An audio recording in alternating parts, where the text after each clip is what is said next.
If history is a long dinner party, then some kings were the loud drunks who flipped the table, poisoned the guests, and then wondered why no one wanted to sit with them again. These men weren't just rulers.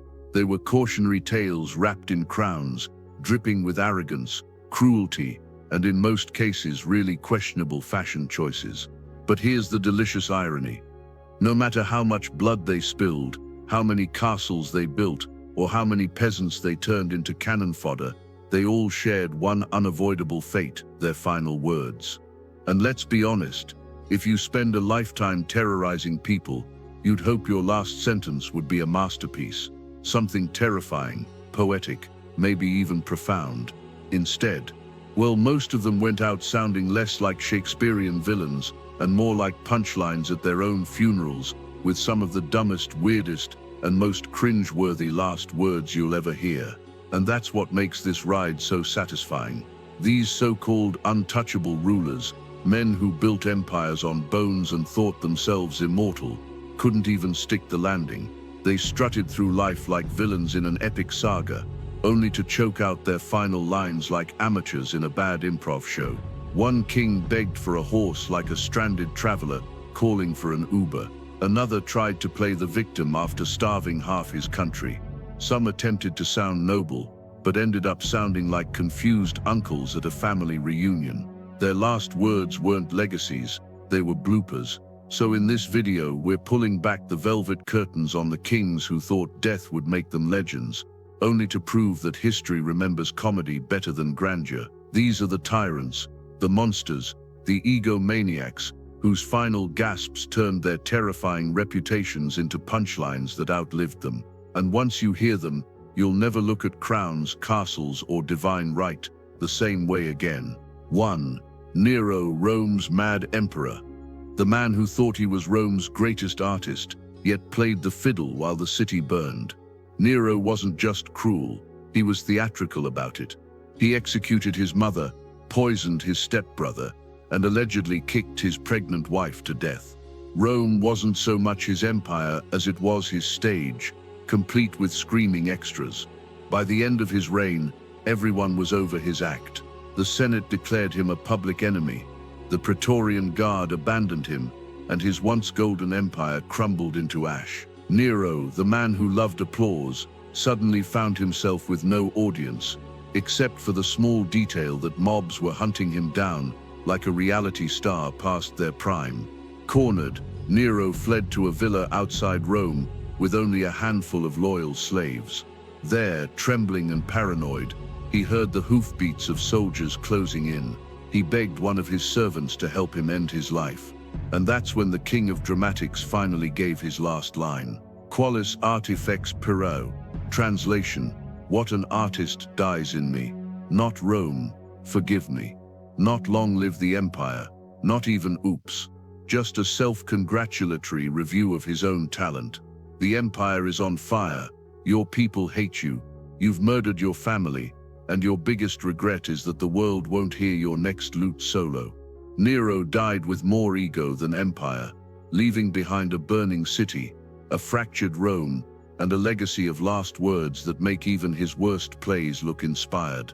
2. Charles I of England. Charles I believed kings ruled by divine right, basically God's chosen middle managers. Unfortunately, the English Parliament disagreed. After a bloody civil war and countless power struggles, Charles found himself on trial for treason. His subjects weren't buying the "God said I could" defense anymore. Dragged before the executioner, in 1649, Charles kept his composure. Surrounded by jeering crowds, he addressed them with the calm of a man who either truly believed in his destiny or was just really good at denial. He insisted he died, a faithful man of the Church of England, and declared, "I am the King of England, I am the King of England," as though repeating it might make the axe vanish. Spoiler, it didn't. His actual last recorded words, spoken as he positioned his head on the block, were, "I shall go from a corruptible to an incorruptible crown, where no disturbance can be." Dignified, sure, but also deeply ironic, considering he'd just lost the literal crown off his head. Imagine bragging about your eternal incorruptible crown while the guy next to you is sharpening his axe. Moments later, the blade fell, and Charles' reign ended with a thud that echoed across Europe. His last words tried to sound saintly, but history remembers him less as a holy martyr and more as the king who bet everything on divine right and lost to very mortal steel. 3. Louis XVI of France. Louis XVI wasn't exactly born to be a villain. He was born to be clueless. While his people starved and Paris boiled with revolution, Louis tinkered with locks, hunted deer, and pretended bread shortages weren't his problem. Unfortunately for him, the guillotine became the most fashionable new invention in town, and Louis found himself as its most famous product demo. Dragged to the scaffold in January 1793, Louis tried to muster royal dignity, his last chance to redeem himself. The crowd hissed, drums rolled, executioners adjusted the machine, and Louis, finally raising his voice, declared, "I die innocent of all the crimes imputed to me. I forgive those who are guilty of my death. I pray to God that the blood you are about to shed will never fall upon France." Beautiful, tragic, almost noble, until the executioner yanked him back mid-speech, because they weren't here for poetry night. The crowd drowned him out with drum beats, and the blade silenced him permanently. Dark humor twist: the man who ignored his starving people until they stormed his palace suddenly hoped his own blood wouldn't haunt the country. Spoiler: it did. The revolution didn't stop with him. It snowballed into rivers of blood, proving his innocent speech was less prophecy and more bad comedy timing. The king who had once dined on gold plates left the world mid-sentence, as if France itself heckled him off the stage. 4.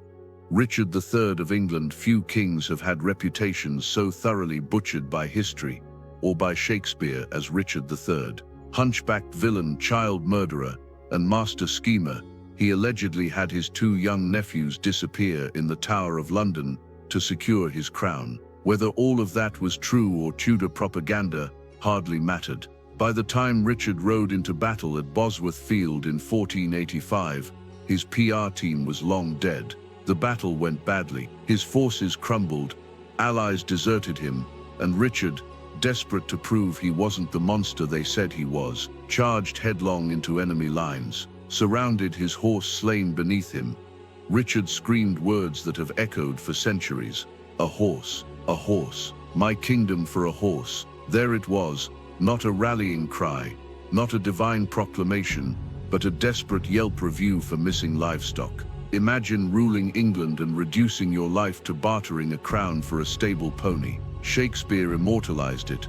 But even stripped of drama, Richard's last known words were a tragicomic punchline. The so-called tyrant who may have killed children ended up begging for transportation like a stranded traveler at a medieval Uber station. He was cut down moments later, his crown rolling in the mud. Richard's reign ended not with sinister triumph, but with history laughing at his final plea.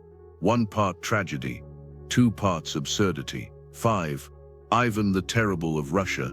If kings were horror movies, Ivan the Ford would have been a slasher flick. He tortured nobles, executed enemies with creative flair, and once beat his own pregnant daughter-in-law for dressing immodestly, causing her miscarriage. His cruelty was legendary. His paranoia, even worse. Ivan the Terrible ruled like a nightmare that just wouldn't end. But every tyrant meets their curtain call. In 1584, Ivan collapsed while playing a game of chess. Witnesses reported that moments before his death, he muttered something chillingly simple: "I am dying." No Shakespearean drama, no poetic last words, just blunt honesty, like a grocery list. The man who had terrified Russia for decades couldn't summon a single terrifying phrase. And the irony: Ivan had killed so many priests, nobles, and commoners under accusations of treason, yet when it came time to meet God, his final act was to sit at a chessboard,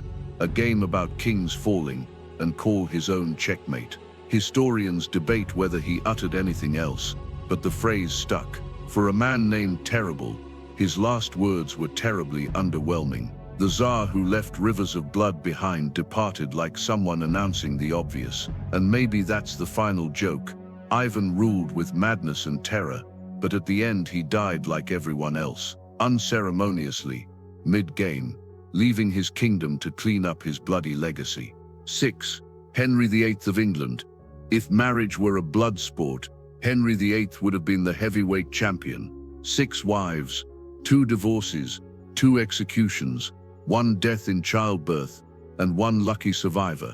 Combine that with bankrupting England, destroying monasteries, and eating his way into immobility, and you have a man whose evil came with gravy on the side.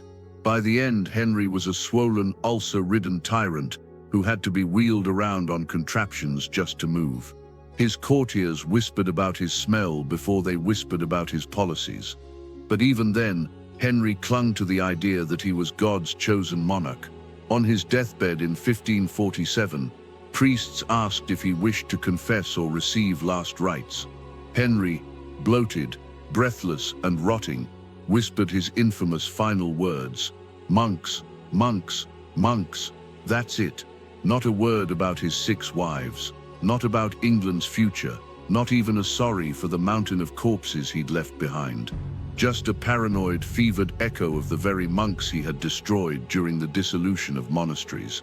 Imagine being the most feared man in Europe, and your final thought is basically a bad jump scare in a haunted abbey. Henry VIII, who devoured kingdoms and queens, ended his reign babbling like a guilty ghost hunter.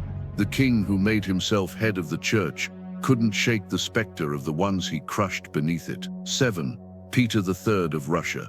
Peter III reigned for just 6 months, but oh, what a train wreck those months were. Obsessed with Prussia, he wore German uniforms, idolized Frederick the Great, and basically ignored Russia's traditions. The nobility hated him, the military despised him, and his wife Catherine, well, she was already planning to replace him.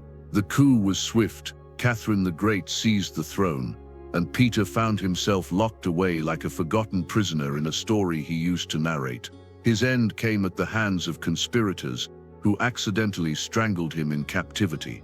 And his supposed last words, "Spare my life, and I will abdicate. I will go where you wish." The Emperor of Russia, reduced to begging like a disgraced gambler at the wrong table. No threats, no grandstanding, just pure desperation. The man who had once commanded armies now pleaded for exile, promising to disappear if they'd just let him live. Of course they didn't. Peter was killed in a drunken brawl staged to look like an accident. His pathetic last plea only cemented his reputation as a weak ruler whose crown was too heavy for his head. The man who inherited an empire died not with thunder, but with whimpering bargains. And Catherine, she ruled for decades, outshining him so completely that history almost forgot his pitiful final words. Almost. 8. Maximilian Abue of Mexico. Technically an emperor, but let's be real. Maximilian was a king playing dress-up in a crown borrowed from Napoleon III. Invited by French forces to rule Mexico in the 1860s, he strolled in like a European tourist who mistook occupation for opportunity. Mexicans weren't amused. When French support collapsed, Maximilian was left standing alone in the palace, like the last kid picked in dodgeball. Captured by Republican forces in 1867, Maximilian faced execution by firing squad. Unlike Peter III, he didn't beg, he tried for dignity. His final words were, "I forgive everyone, and I ask everyone to forgive me. May my blood be the last that is shed, and may it be for the good of this country." Noble, yes. Effective, not at all. The rifles fired, and Maximilian's peaceful wish was trampled by decades of Mexican civil strife. His attempt at self-martyrdom came across less like Jesus and more like a European tourist, realizing he should have bought a return ticket home. The irony, he wanted to be remembered as a ruler of peace, but history remembers him as the foreign puppet emperor who thought he could borrow a nation like a library book. His last words were meant to sanctify him. Instead, they became the final comedy line in a play he never should have starred in. 9. Philip II of Spain. Philip II, ruled the largest empire the world had ever seen. Spain, the Americas, the Philippines, yes, named after him, and much more.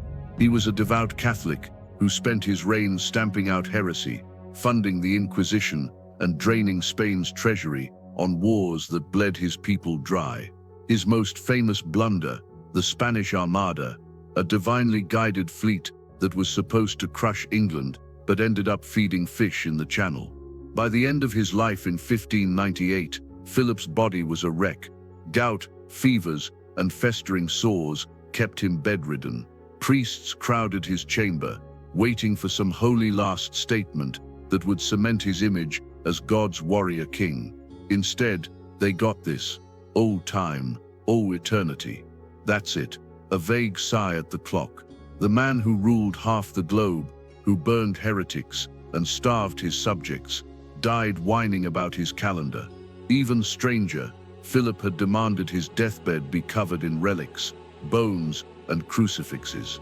He wanted to go out as a saintly monarch, but his last words sounded less like faith and more like a man late to a dentist appointment.